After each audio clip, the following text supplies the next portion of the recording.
So, welcome to HawkTalk. Today, I'm sitting down with Jennifer Bittinger, Narrativa's president. It may seem like there are new AI companies popping up all the time, but there are a few mainstays that are existed for years. One such company is Narrativa AI, based in Los Angeles. Narrativa accelerates the potential of individuals and corporations by using AI to automate reporting, marketing copy, or sports and finance articles. They serve a wide variety of industries, are enjoying quite the expansion at the moment. Today, Jennifer, Narrativa's president, is going to talk to us about AI, the benefits and opportunities it presents, and why it's not so scary. With that being said, tell us a little about your journey and what inspired you to take the role as president of Narrativa AI. Jennifer. Yeah, thank you, Jack. Thanks for having me here today. This is really an exciting time, I would say, for all of us. A scary time at the same moment. I think everyone, at least when Narrativa was started in 2015, which feels like yesterday, but that was, almost 9 years ago now. And it's wild to think that in 2015, when I mentioned the word artificial intelligence, people looked at us like we were crazy, like we were from Star Wars or from a different planet. And it was really hard at that time to educate the market, to actually tell them about artificial intelligence and actually present a real life use case as to why they needed to automate different parts of their processes internally, and then also for content, that's customer facing content. So it's been quite a journey, but I think, at this point, it's really exciting to see that we have really come to a point in our history, global history, where artificial intelligence is now the new tech revolution. And I think it's going to be here really indefinitely, parts of it. Some will fall off, as kind of just hype, but I think indefinitely there are some aspects that are going to definitely change how we do things for both content internally and externally, and going forward, different processes. So with that being said, why should we embrace AI automation? Well, number one, let's go back in history a little bit. Okay, AI was founded in 1951. People don't realize that Christopher Strachey, who was a director of a whole program in Oxford, he actually was the first person to, quote unquote, create artificial intelligence. And he did this to show really the automation of a song through a computerized kind of mechanical way. He created music out of mechanics, and then he taught the mechanics how to play chess. And it was really cool. This was right after World War II, but there really was no really hardware at that moment that could handle data and could process data quickly. So speed up the timeline, go to 1960s to the 1980s. Deep learning started to come around, deep learning techniques, but we didn't have the processing chips yet to run it quickly.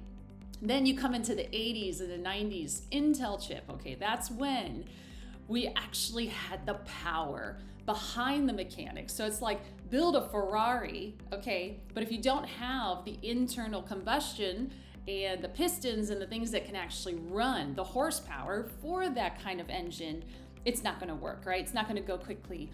So Intel was the transformation, I would say really a transformative chip that changed everything. When we got Intel and all these major processing chips into that hardware, then we were ready. We were ready to go to the races and actually take our large mountains of data. That's why right now is the pivotal moment in our history for this.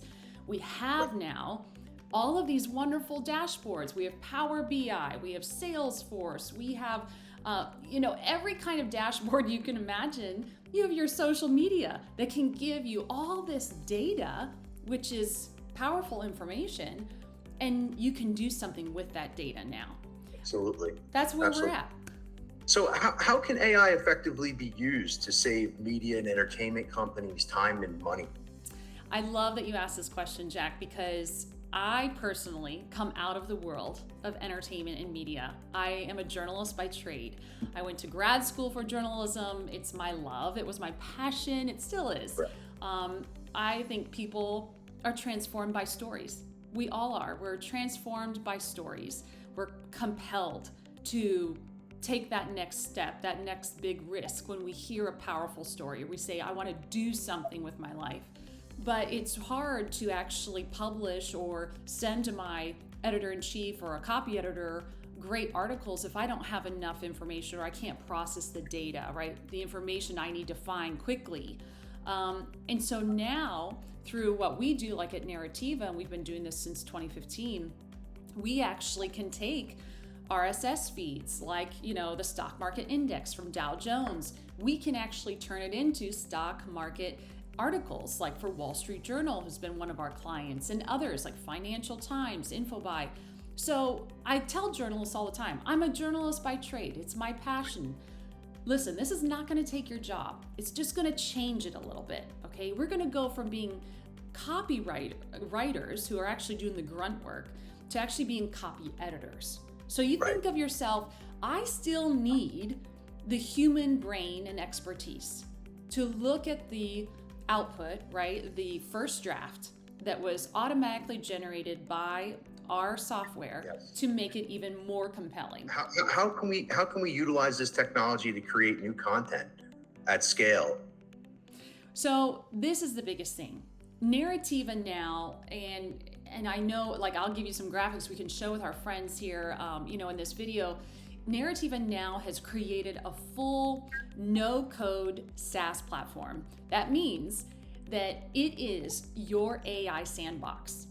So if you need to create white papers for your clients, you need to create articles, or you want to create internal reports or reports that need to go to your clients, this is really where the copywriter or the business development consultant or even an analyst, a statistical analyst, they can go into this AI sandbox. And with all of the AI tools that we have, everything from augmented writing to tense switching to copy, generation.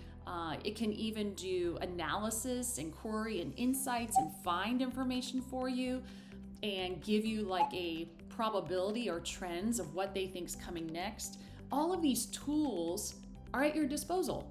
And so it's like having your own team. One person who's a business development consultant and has 12 clients they're servicing, they have a whole toolbox now of automated tools that they can use to put together all the information they need for their business. That's amazing. So, just to expand on that, how can AI make an impact to drive deeper user engagement, like with SEO, for instance, or SEM, or any of the other marketing services?